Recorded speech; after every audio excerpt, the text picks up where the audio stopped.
சங்கராபுரம் சட்டமன்ற தொகுதி SDBI கட்சியின் சார்பாக அல்ஹாஜ் பழனி பாபா நினைவு தின அரசியல் எழுச்சி பொதுக்கூட்டம் சங்கராபுரம் மேட்டுத்தெருவில் நடைபெற்றது. இக்கூட்டத்தில் பலர் சிறப்புரை ஆற்றினார்கள். முதுகுகளுக்கு பின்னால் நின்று பேசி முனாஃபிக் ஆவதை விட உங்கள் முகத்துக்கு முன்னால் பேசி நான் முரண்பட்டவனாக மாறுவதிலே பெருமை கொள்கிறேன், மகிழ்ச்சி அடைகிறேன். அதை பற்றி எனக்கு கவலை இல்லை. சிக்கினீங்கன்னு வைங்க, எல்லாம் சின்ன பின்னமாயிரும்.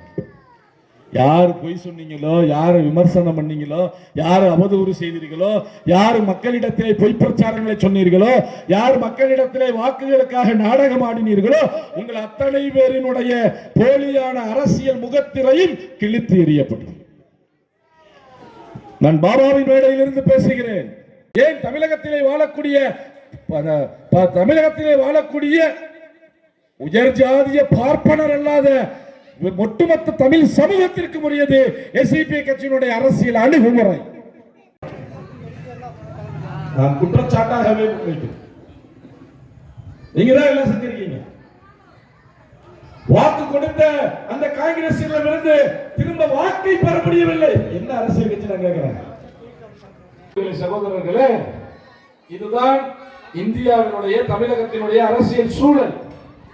தமிழகத்தில் பிஜேபி வரக்கூடாது என்று நாம் ஒட்டுமொத்தமாக சிந்திச்சோம்னா இருக்க வேண்டியது பிஜேபி இல்லாத அரசியல் கட்சி எந்த கட்சியாக இருந்தாலும் நம்முடைய சிந்தனைக்கு ஏற்ப அந்த அரசியல் கட்சிகளை வலுப்படுத்த வேண்டும்.